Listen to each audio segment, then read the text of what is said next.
decided to reach. I applied for a regular position as a research associate and ended up at the Department of Developmental Psychology at the University of Duisburg-Essen.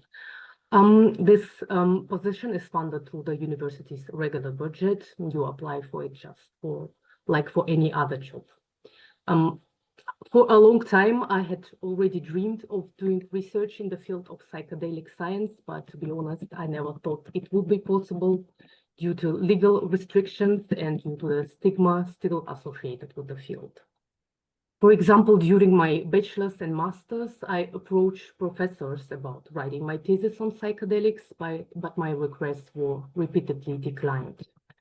So originally, my plan was to do a PhD on a more socially accepted topic in developmental psychology and later try to move into psychedelic research once I had my doctorate. But fortunately, things turned out differently for me. Due to a lucky change of circumstances, I was able to research psychedelics already during my PhD. The reason was actually that my supervisor was close to her retirement, meaning her own research projects were finished.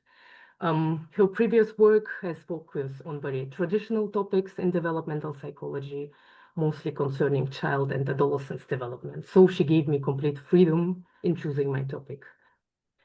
Still, it took me quite some courage to tell her, hey, I'm interested in drugs, because despite of the ongoing psychedelic renaissance, and despite many renowned research institutions and scientists in the field, it still remains largely unknown within the broader scientific mainstream, like a niche area.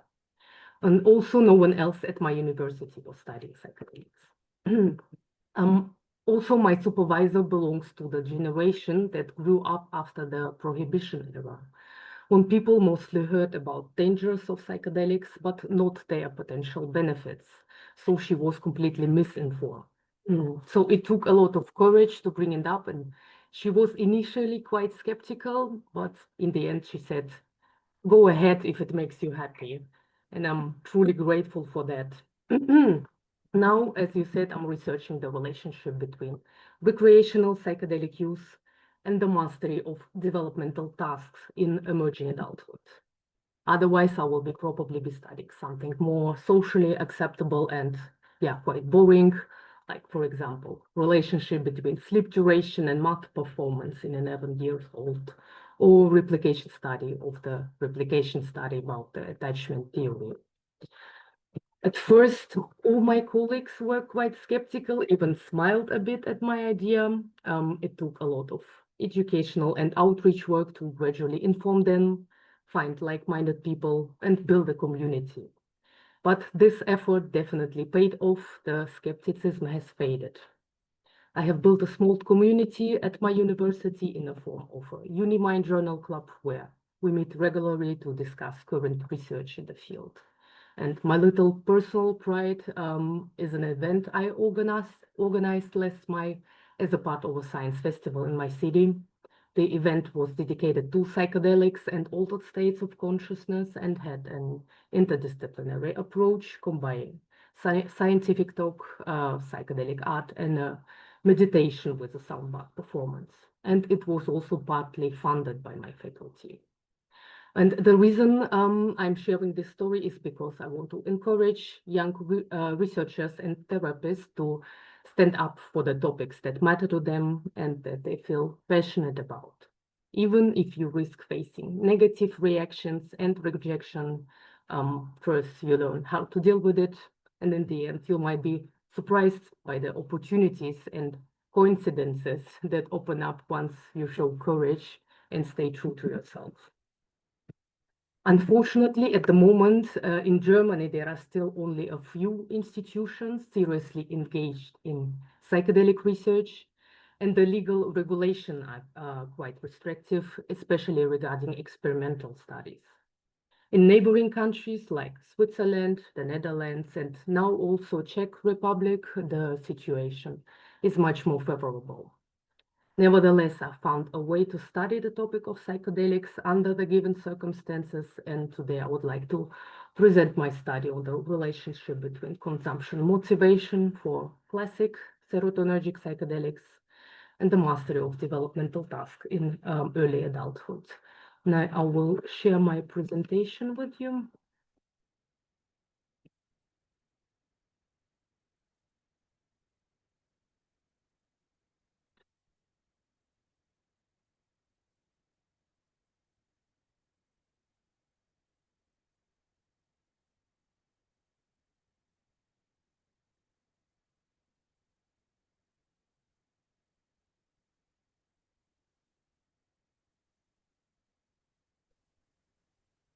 I send a request to you. Yeah, I gave you the chance to share it. You can try maybe again. Oh, yeah.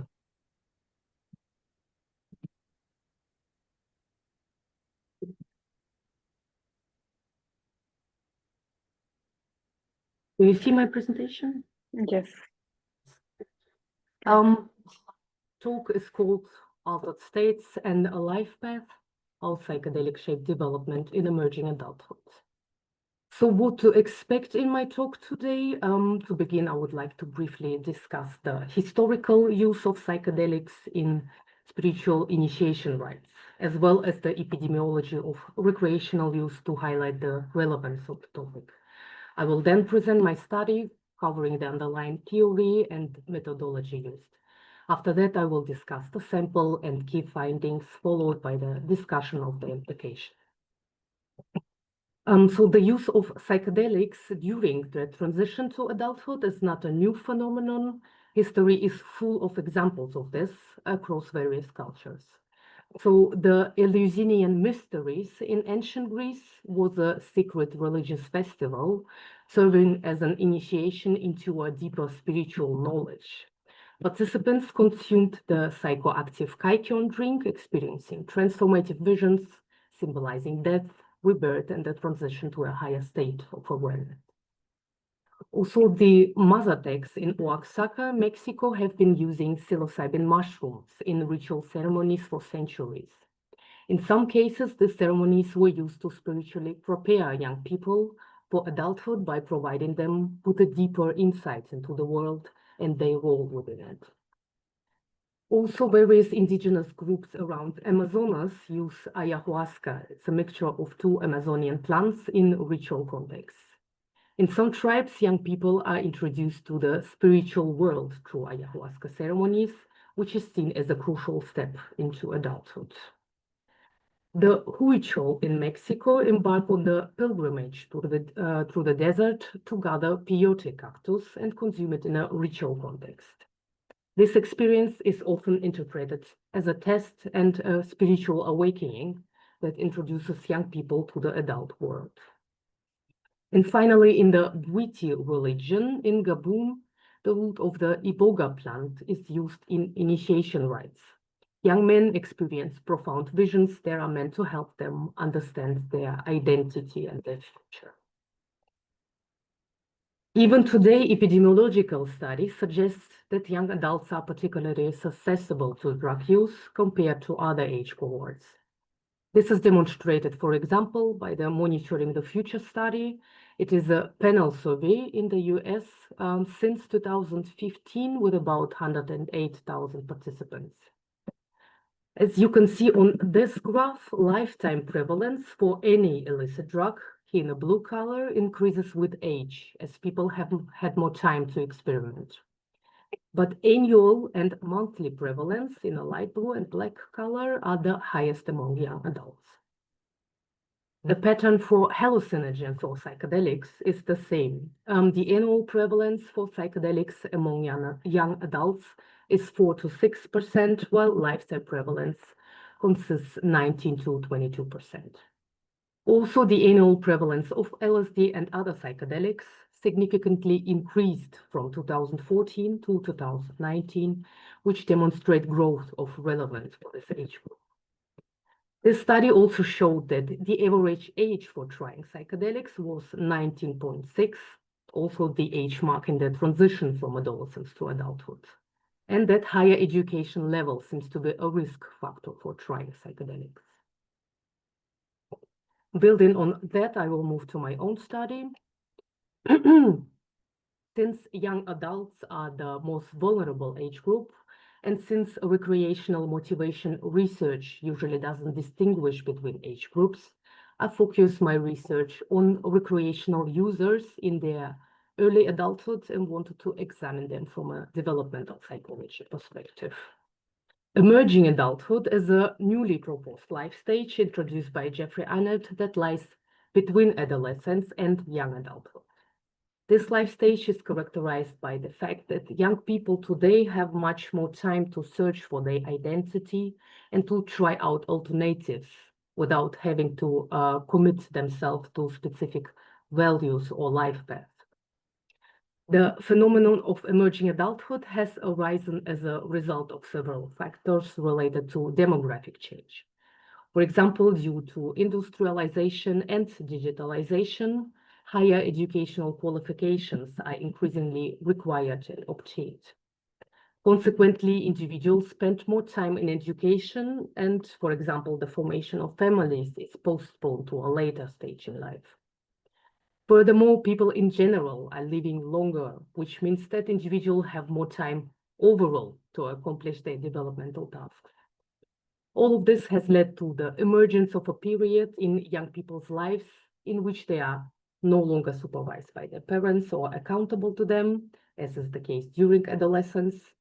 At the same time, they are not yet pressured by society to commit to specific adult roles, one of the defining features of entering adulthood. Thus, society grants young people the freedom to explore themselves in a unique way, in contrast to what was possible like 50 years ago. So generally in the literature, substance use is conceptualized as a rather dysfunctional form of managing developmental tasks. What are developmental tasks? Those are age-related challenges which all of us encounter during specific life stages, the successful handling of which promotes personal maturation on the one hand, social adjustment to society on the other, and as a consequence, personal satisfaction. There are different concepts of developmental task. A classic one comes from Robert James Havikhurst from the end of 40s. He postulated very concrete developmental tasks for each life stage. For early adulthood, it were establishing a household separately from parents, starting a career, partner selection with the goal of starting a family, and civic engagement. I'm sorry, I have a motion detector in my book.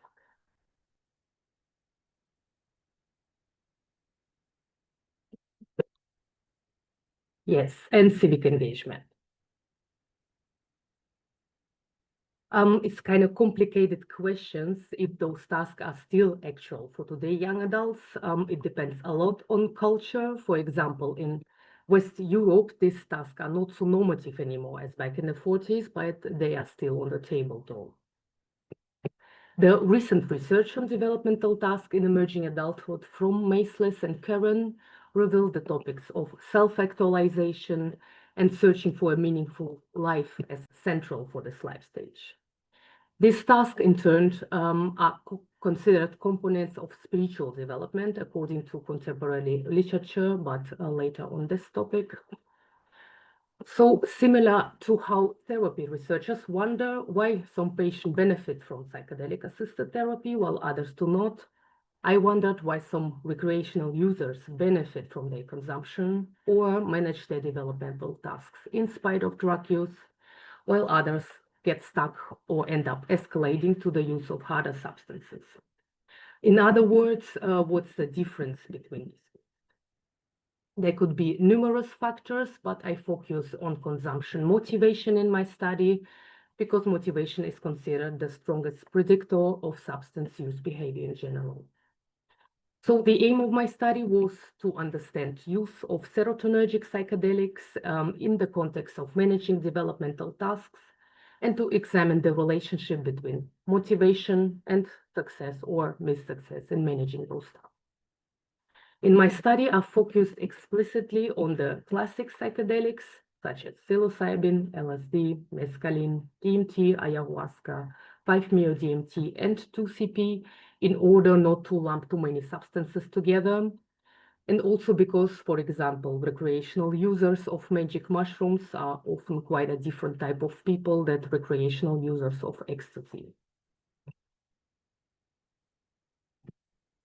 There are few motivational models and concepts regarding substance use. The theoretical framework for my study is based on a broad classification by Prepelichai, which was specifically designed for classic psychedelics. According to that, the motives for use can be divided into heuristic, which include the search for insight and meaning, aspect of self-therapy and spirituality, and hedonistic motives, the pursuit of fun, sensory pleasure, body consumption, and escapism. Some users report both heuristic and hedonistic motives, forming a third group of multiple motivated consumers. I have brought some example quotes from participants of my sample to illustrate the motivation. So a heuristic user said, then at some point it really shifted towards working on myself, where I truly tried to dive deeper into my own psyche and assess things that I wouldn't have reached so quickly without the substance, such as memories or feelings that would not have been easily accessible to me in normal consciousness. In comparison to that, a hedonistic user said the motivation was actually to have fun, to walk through nature with a friend, to walk through the forest, and to have that intense experience.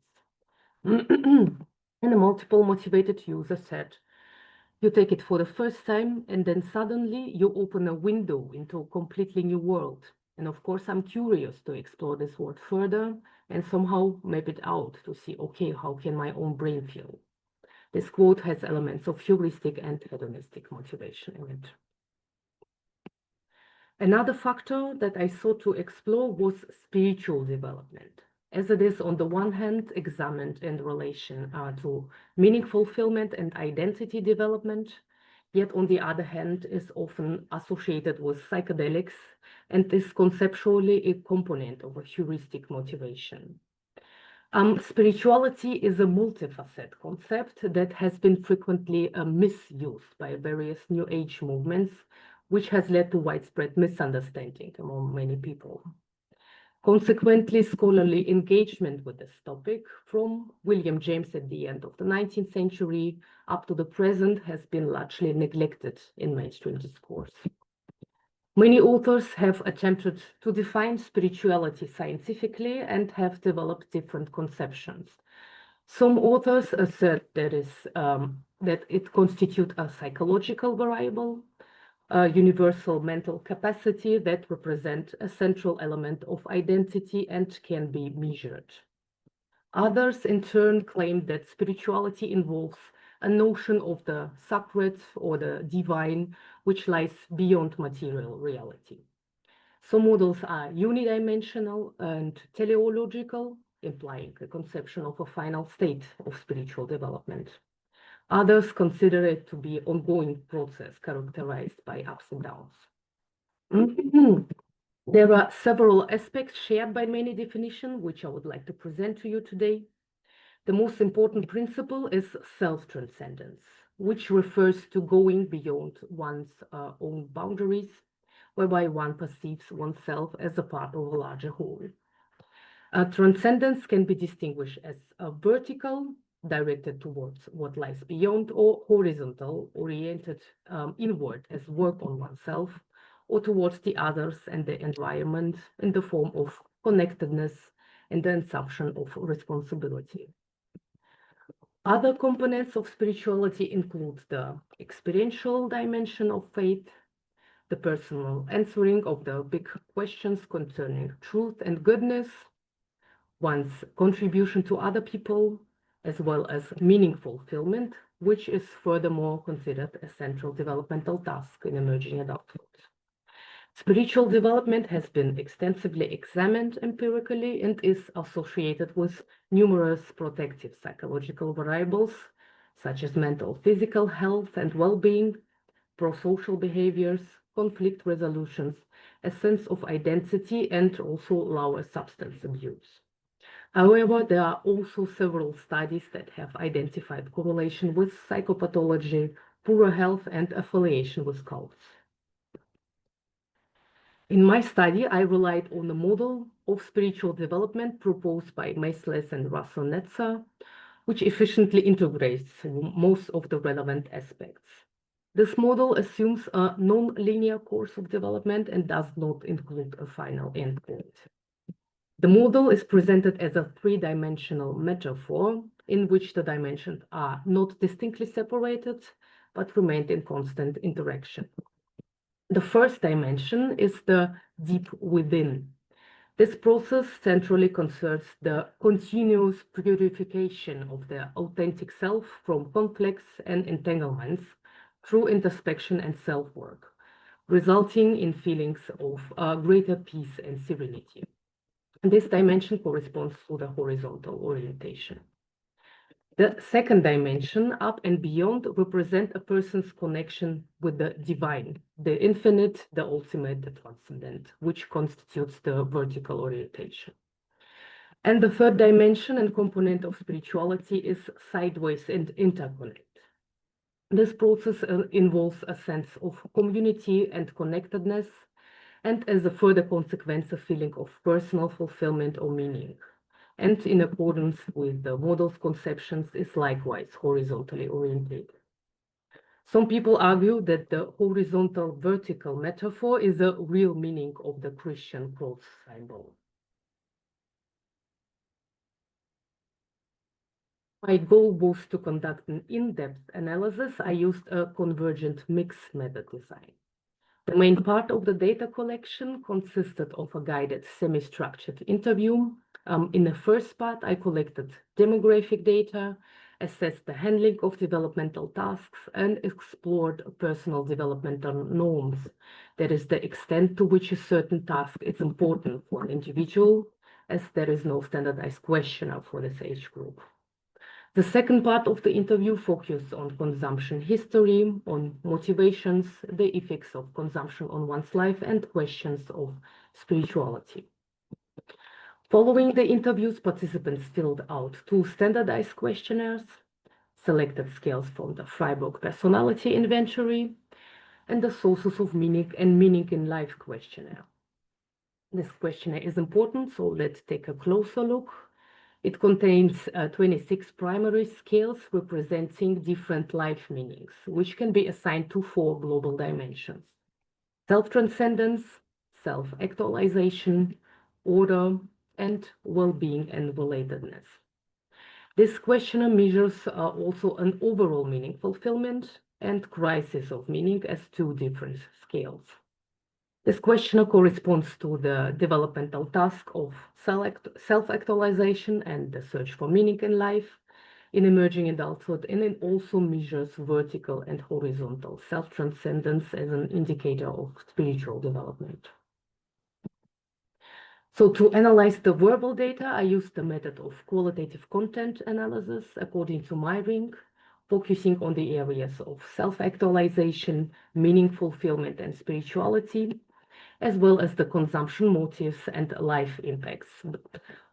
Based on these results, I classified the participants into 3 motivation groups and then compared these groups with each other using one-way ANOVA's and Kruskal-Wallis tests in relation to various variables. I made an attempt to quantify the mastery of classic developmental tasks according to Hevig-Hurst classic theory. For this, I transformed the qualitative responses regarding the 6 variables: career entry, independent living, household keeping, relationship status, starting a family, and civic engagement into a quantitative 3-point scale using the intensity analysis method by my ring. So the scale included yes, partially, or no, depending on how far the participant had mastered the task. Subsequently, I created a developmental task score by assigning 1 point for yes, half a point for partially, and 0 points for no for each of these 6 variables. For example, when I asked a participant whether they lived with their parents or not, they received 1 point if they already lived in a separate household, 0 points if they were still living at home, and half a point if they lived in a separate apartment within their parents' house. Similarly, when I asked participants whether they were in a committed relationship, I gave 0 points if they were single, half a point if they were in a relationship but not living with their partner, and 1 point if they were cohabiting with their partner. This resulted in a 6-point scale for each participant that reflects the developmental progress. I would like to emphasize at this point that I personally do not support such normative judgment about people and their way to live their lives. This method was designed in accordance with the classical theory of heavy curse, which originates from 1940s, but is still used by researchers studying developmental tasks today. So I created this score to compare the scores of heuristically and hedonistically motivated psychedelic users to explore possible differences between them regarding managing of classic developmental tasks. So who were the people whom I have interviewed? I would like to say a few words about my recruitment strategy. My goal was to reach participants from as many diverse communities as possible in order to capture the full range of both positive and negative attitudes towards psychedelics. For this purpose, this beautiful flyer was designed in English and German. Here's the backside of the flyer, which I distributed through various channels. For example, within the scientific community, at the Insight conference in Berlin, and through UNIMY journal groups. Also, I recruited at techno parties within psych-care communities. Those are volunteers who take care of drug users at parties. And I also recruited in shamanic Telegram groups. Those are people who focus on the magic of the plant spirits. To explore potential pathological effects of psychedelic use, I also recruited participants from psychotherapy outpatient clinics, psychiatric wards, addiction counseling centers, and assisted living facilities. Unfortunately, this was less successful as these populations are generally harder to reach, and there is a bias in that people with more positive experiences tend to be more willing to talk about them. Not to mention the usual tendency for more educated individuals to participate in studies in general. But I still have got 5 participants out of this recruitment strategy. At least half of the sample was recruited through the so-called snowballing method. That is, participants who had already taken part told their friends or acquaintances about the study. Overall, I would like to emphasize that this is not a representative sample, which is, however, typical for qualitative research. The interviews lasted between 40 minutes and 4 hours, with most of them taken between 1 and 2 hours. I'm sorry about the light. Yes, some participants were interviewed in their homes, others came to the university, and some were interviewed online via Zoom.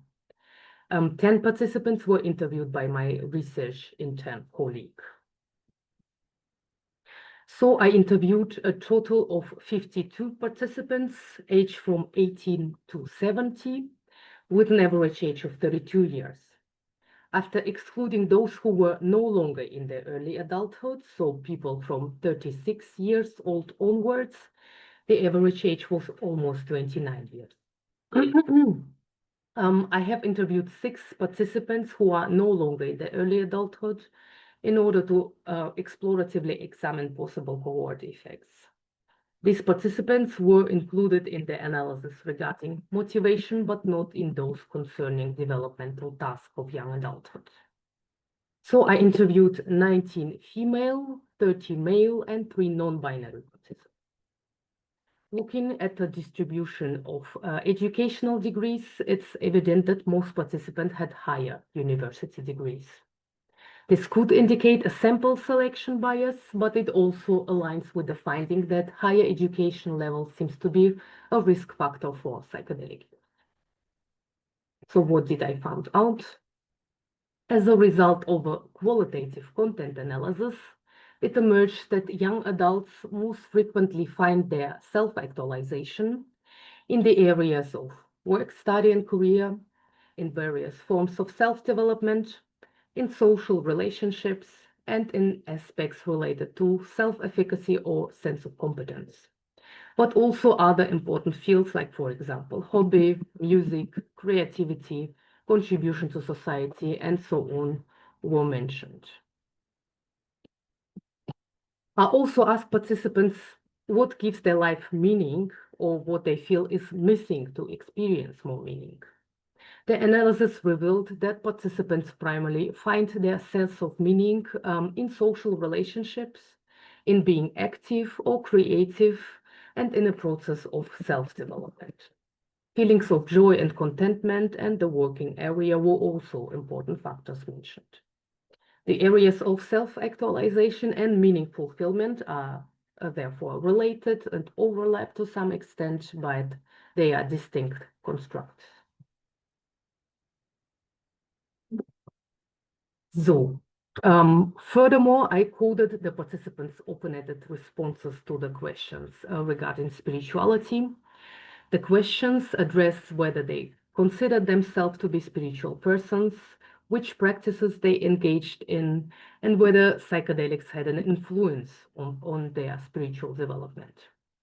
I categorized the quotes from the content analysis according to the three-dimensional model of Maisles and Rasunetso and visualized them as word clouds. This is what it looks like on the deep within dimension, which represents working on oneself. The size of each aspect corresponds to the number of participants who mentioned it. So more than 1/3 of the sample mentioned aspects related to an intensive engagement with religion or spirituality questions. Furthermore, a self-constructed form of faith viewed as a counterpart to established religions, as well as the experiential aspect of faith through spirituality were frequently mentioned. With regard to higher powers, several terms were frequently mentioned that describe a relationship to the transcendence, which can be situated on the up and beyond dimension. Terms such as something higher, energy, light, love, guidance, destiny were often cited by participants. The quote "found faith" refers to the fact that 18 participants found faith at some point in their lives. On the sideways and interconnect dimension, which represent connection with other living beings, the aspect of connectedness was mentioned by 23 participants and the aspect of openness towards other belief systems by 14 participants.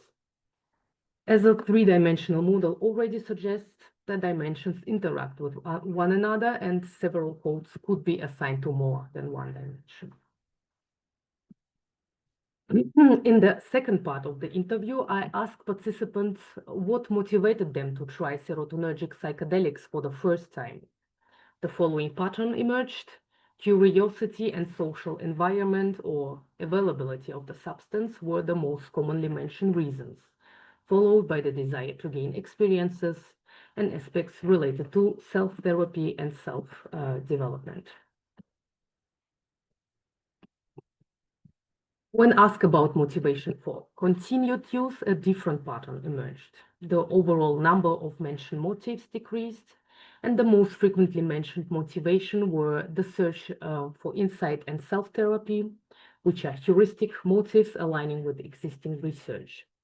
The desire to gain experiences and aspects of spirituality were also frequently mentioned.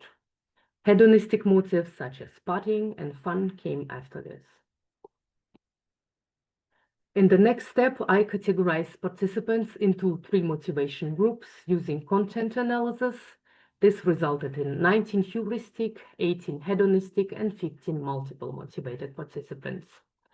I then compared the group means or middle ranges across various variables using ANOVA's or Kruskal-Wallis tests, depending on whether the variables were normally distributed or not.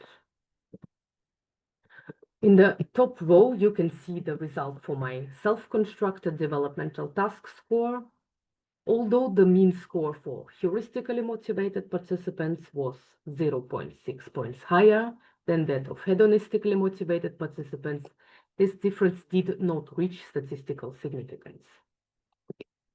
This was also the case for almost all other verbally assessed and quantified variables, including, for example, life satisfaction, self-actualization in one's career, and even the frequency of psychedelic use.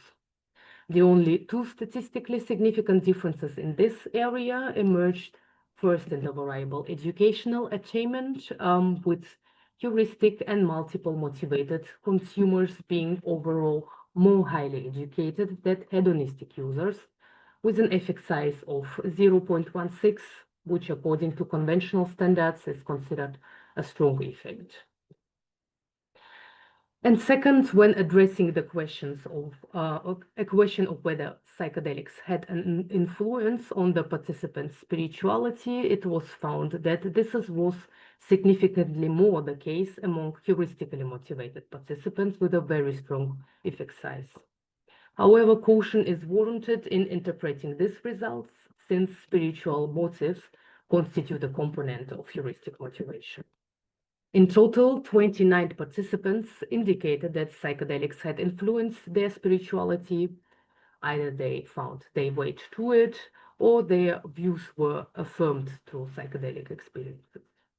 6 participants stated that they had become more open regarding spiritual matters, for example, changing from atheism to agnosticism, and 30 participants reported no changes, which also includes individuals who were spiritual both before and after psychedelic experience. Read the motivation groups concerning the questionnaire scales. In the Freiburg personality inventory, no significant differences were found, meaning the groups do not differ in terms of personality traits. However, a different pattern emerged in the source of meaning and meaning in life questionnaire. The significant group difference on the meaning fulfillment scale, where heuristic and multiple motivated users scored higher than hedonistic, disappeared, unfortunately, after a conservative Bonferroni correction. However, this may still indicate potential differences, which could be discovered with a bigger sample size. Future studies might further investigate this, as meaning fulfillment is considered a key task in emerging adulthood and is a central element of spiritual development. An interesting finding in Sources of Meaning and Meaning in Life questionnaire is that for the overall self-transcendence scale and the knowledge subscale of the self-actualization scale, it also appeared as a very strong effect that heuristic and multiple motivated users scored higher than hedonistic. As a reminder, self-transcendence is a central element of spiritual development, refers to transcending boundaries, which can manifest either through an orientation towards the beyond or through the committed assumption of responsibility for oneself, the others, the environment, so responsibility as a sign of becoming an adult. It was also found that multiple motivated users are more socially engaged than hedonistic, and that heuristically motivated users scored higher on the health subscale compared to hedonistic users. Social engagement and health are subscales of the self-transcendent scale. Unfortunately, no significant difference was found for the overall self-actualization scale, another central developmental task of emerging adulthood.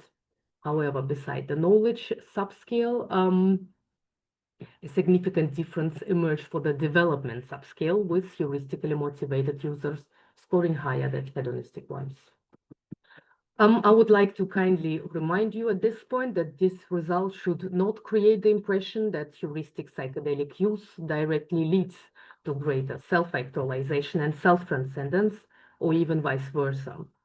However, there are still clear association, and it's possible that a heuristic approach, both to psychedelic use and to life in general, may have contributed to this outcome.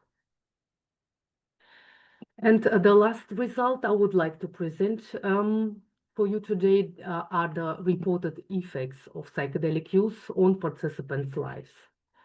I coded the responses using content analysis and presented them in this chart.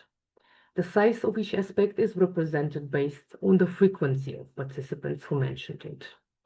For example, most frequently reported effects were bonding experiences with others, aspects of self-development, and improvements in empathy and communication skills. However, to avoid the impression that only positive aspects were mentioned, even though they were indeed the most frequent, I have highlighted the negative aspects as they are not so good legible in this chart, such as misunderstandings, isolation, stigma, social phobia, and disappointment, which were each mentioned by one person, and insecurity, which was mentioned by two persons.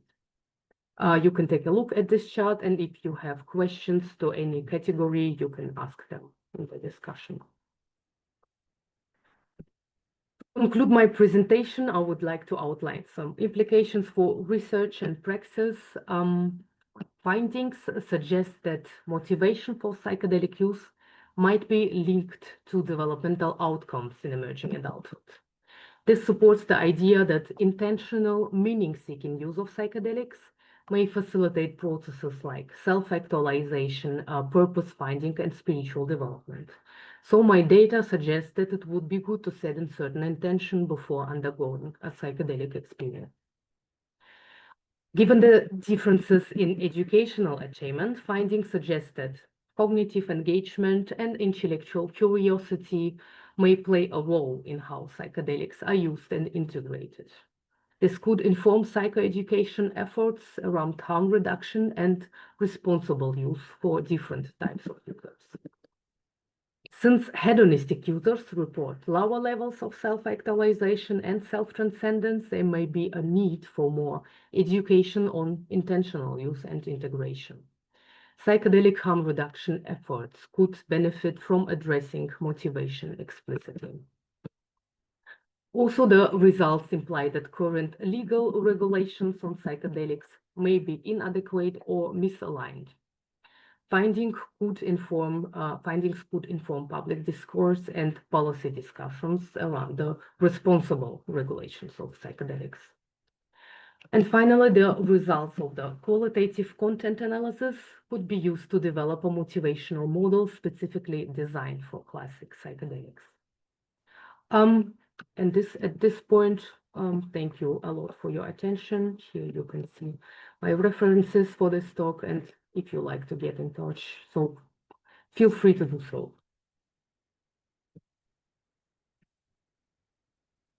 Thank you, Polina. Such a beautiful, interesting presentation. I think you should give additional workshop how to do such a beautiful presentation. Complex, and you really wait for every next slide. So thank you so much. And I have also some questions. Please, будь ласка, хто готовий, у кого є бажання задати питання, можна піднімати ручку, і ми тоді по черзі будемо давати можливість задати питання Поліні. Поки ви збираєтеся, хочу запитати, I want to ask you, was it correct that with some people you did an interview with 4 hours? Yes. That long? It was not so much people, but yeah, some people, yeah, they had a lot of stories, and they were actually quite thankful that they have an opportunity to talk about it openly and to even get money for this. And yes, and some people just have a yeah, special ways to tell about things. They just telling more stuff. Yes, but yes. So you basically did in parallel. You did integration work for some people. It could be sharing is a big point for integration.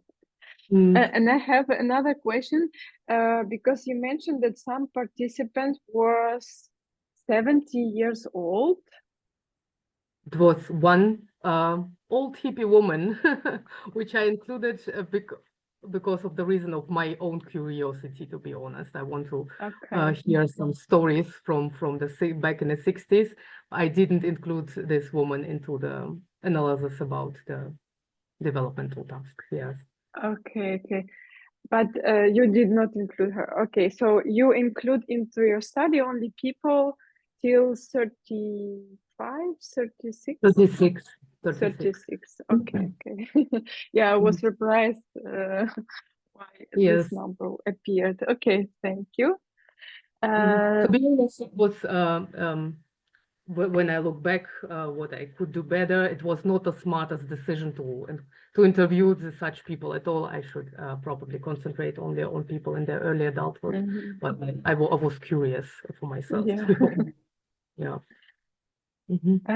Yeah, I will want to read for you the text in the chat. There is one person, Yasa. She thank you for this presentation, and she said that we need more of the studies like this. And she said that she used the questionnaire of Karpov and scale of Beck and the qualitative probably questionnaire about health.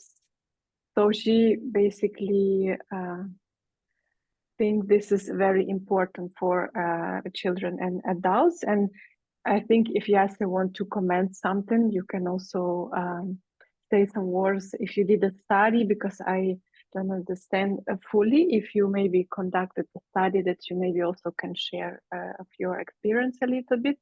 And we have a question from Andrew. Andrew Kudlaska. Good evening, Polina. Good evening, everyone. I wanted to ask, actually, there was this, I'm just curious about this intention. There was a difference between this, of course, between this heuristic motivation, yeah, and between this hedonistic motivation. But when I read it about the hedonistic motivation,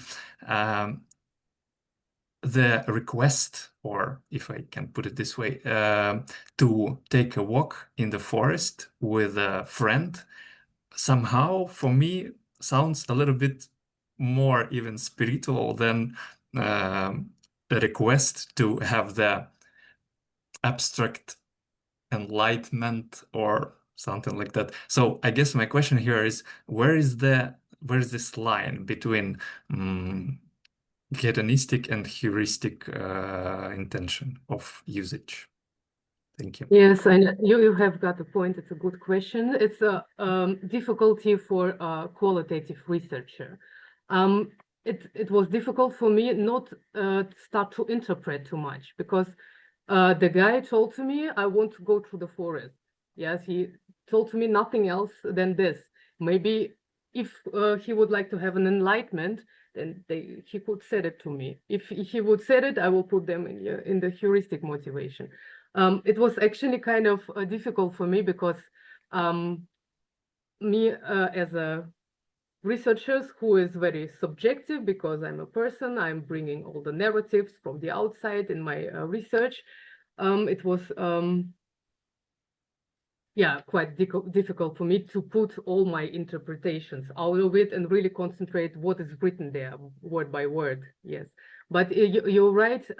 For example, the motive of curiosity, which was the most often cited motive, is quite difficult to categorize. Whereas it could be heuristic curiosity, it could be also hedonistic.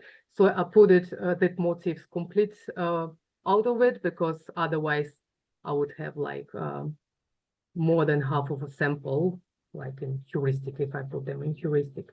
But you're right, it's actually a point. But for the most people, it was quite offensive. Like they wanted to do some party, or they just wanted to check up how much fits in their body, you know.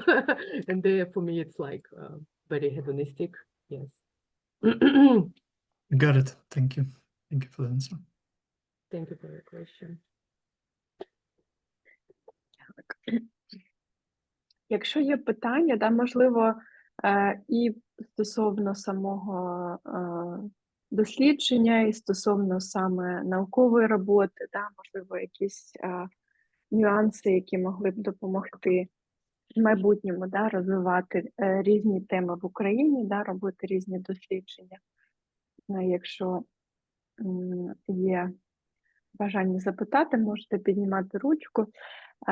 I wanna also ask technically. And if you have comments on, I'm sorry. Yeah, sure. Yeah. If you have ideas to interpret my results, please welcome. I'm very looking forward to it. Yes, I have a question. How long did it take for you to collect 54 or 56 participants for the study? Because I think it's also, you showed how many groups and places you actually recruit. In so many places you recruit people. How long did it take to collect so many people? To be honest, I don't remember exactly, but something between half of a year and year. But of course, I wasn't just engaged in recruitment, but every kind of different stuff. Yes, but thankfully, my research intern collected 10 people for me, so I recruited just 40 of them. But yes, it's true. Normally in the literature, it's written that it's a hard to reach population. In my opinion, it wasn't at all. Like people were there very willing to talk about their experiences and very willing to tell their friends about that. So it was kind of, I don't think it was difficult, a difficult process. Yeah. So from your study, you see, from your result, you can see that actually the use of psychedelics could help people with their generation and age development and tasks and goals. This is the result. Unfortunately, yes? Unfortunately, my data doesn't show something like this. Yeah, sorry, forgetting words and shifting the languages. It's the problem between correlations and causality. So I have a cross-sectional studies to tell something about causality. I would have to do a longitudinal study, and I would like to live in the world where somebody will pay a longitudinal study for me and the subject. Okay. So my data doesn't say, and it's important, my data doesn't say psychedelics leads to greater self-actualization or something like that. There are some associations, and it could be numerous ways to interpret why it's like this. Yeah. But I mean, by data, you cannot see this correlation, but subjectively, did people mention from their own subjective feeling that it gave some impact in their lives? Yes, a lot more than a half of a sample. And I have no numbers right at the moment, but it was more than half of the sample who mentioned that psychedelics impacted their life on a different layers. A lot of people told that psychedelics were kind of catalysts. They made some processes like going faster, and couple of participants told me that it completely changed their life. They changed their profession, started a new school or something like that. It was really a lot of people, yes. But again, it's a selected sample and not representative, of course. But yes. And for the future, if you can continue your scientific study, yes, and development in this field, what would be your future focus for maybe the next, after you finish this completely? What would be the next focus if you think that far? or maybe for Mm. other students that will take over the topic and will maybe want to develop something similar? What aspects could be still research or maybe pay more attention? Yeah, for me, regarding this topic, of course, it would be nice to have a big representative sample and a control group, for example, of non-users, of people who, yes, who don't use psychedelics, and compare them regarding managing developmental tasks. Who knows, maybe heuristic psychedelic users would be further, and that would be very interesting finding. Would be if I had a bigger sample size, yes. And also, of course, longitudinal study is actually the way in developmental psychology. It would be, of course, then we could actually find out what's the reason and what's the consequence, what's the causality. But what I'm interested about in general is like research about recreational use. It's more interesting for me that, for example, medical use, therapeutic use. I know now it's a big paradigm that if we wanna put psychedelics into the society, somehow it has to be medical. I personally don't think that's the only way. For me, it's more interesting like the recreational use or spiritual use. Yes. Maybe last question from me, also because I know that some students are coming to me or to my colleagues asking about different research. In the future, if you continue working in the university, could you take also students that could write master thesis, for example, in the similar topics or topic related to psychedelic research? Could you be a supervisor for these people, for example? Now I have one more year till my contract ends, and then I don't know where to search for a job in this field. We will see. But till then, to be honest, I actually don't know if I can take students who are not on my university, but I can ask. Yeah, it will be, of course, very interesting also for me. I can inform and then tell you. Yeah. Yeah, I know that sometimes you can be also in the other university in Germany at least, and then you can apply to have a co-supervisor. So you have a professor in your own university, and then you have a co-supervisor that would agree to maybe develop a specific topic with you.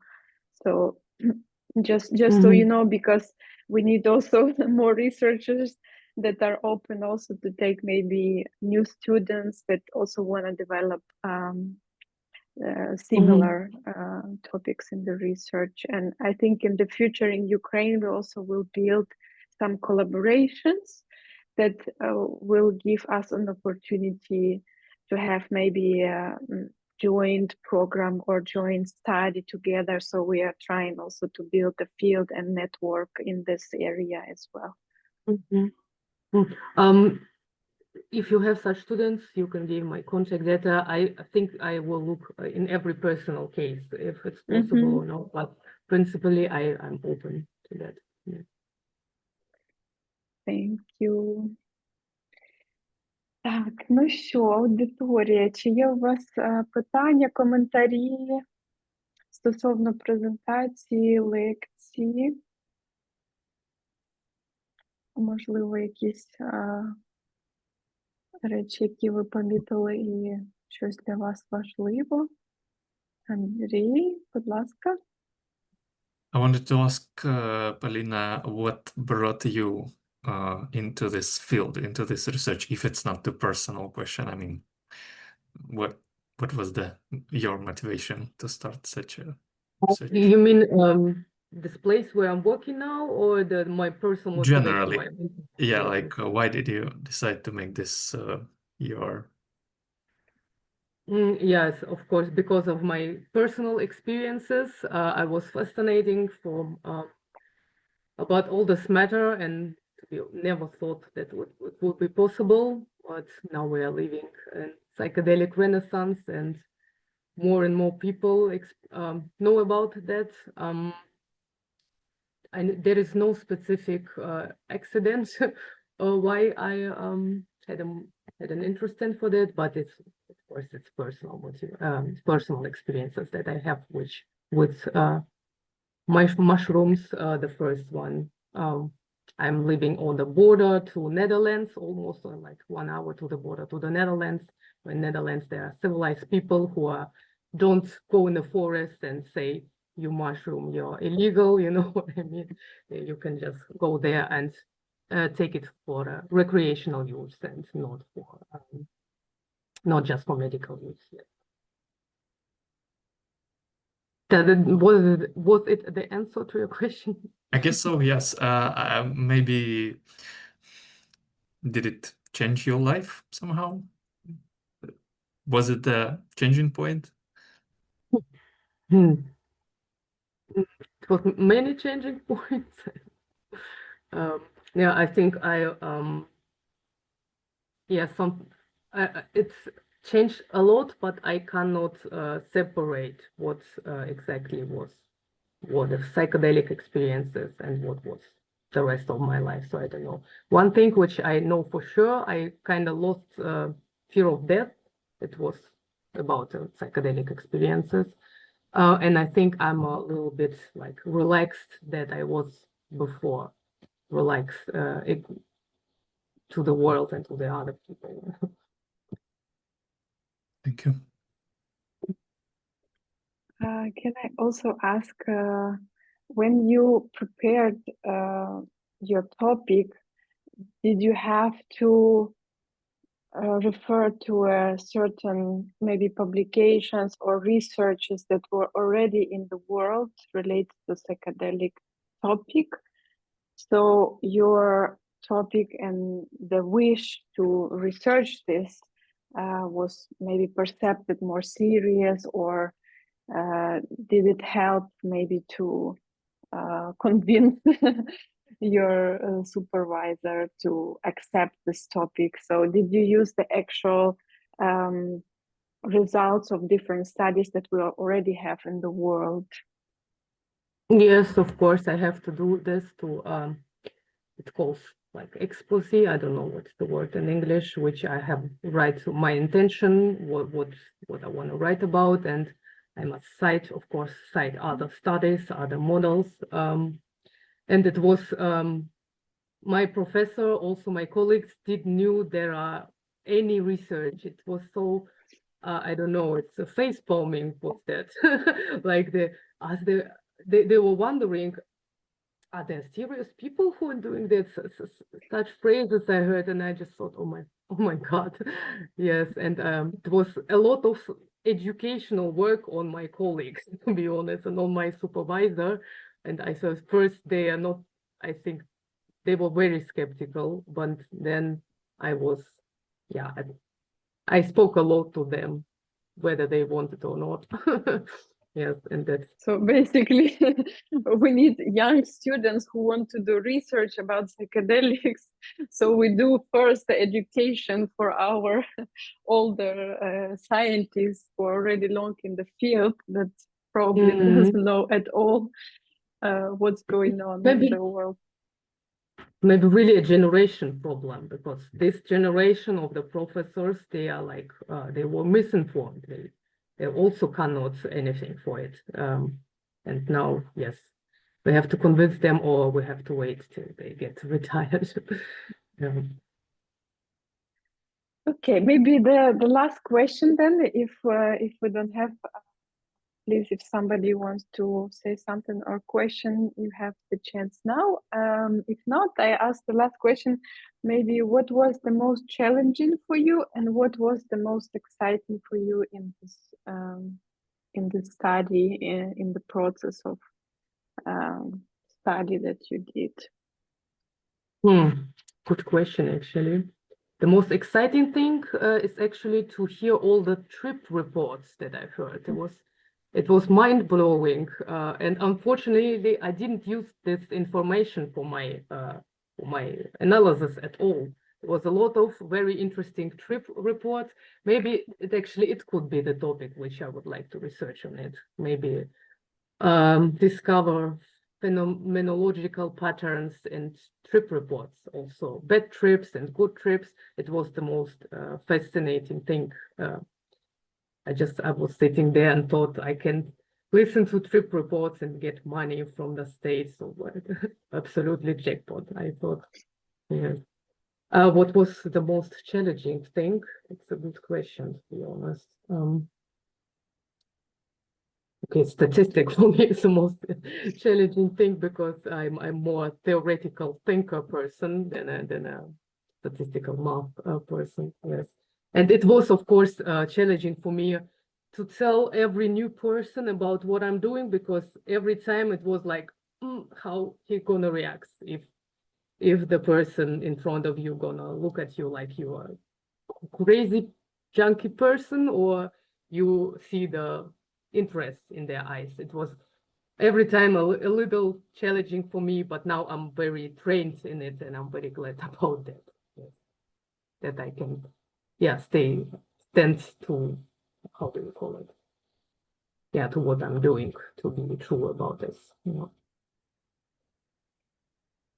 Yeah, thank you, Polina. Thank you so much. It was Thank such you an for interesting this opportunity. conversation, and I hope also maybe in YouTube our people will hear your talk and will be inspired. And now I know that we have contact in Germany with whom we can also talk about these topics. And I'm sure we are still developing. There are still not so many professors in Ukraine who will be ready to support these topics. So there's still very strong stigma, unfortunately, in Ukraine. But this educational work, what we're doing is exactly to show that it is possible to do a safe scientific study even without experimental part using psychedelics, and it still can be very valuable and significant for the whole scientific world.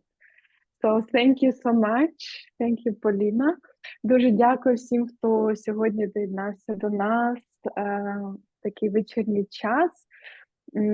Нагадую, що у нас наступна лекція буде через 2 тижні вже. Цього місяця у нас 2 лекції. 25 листопада буде лекція з Беном.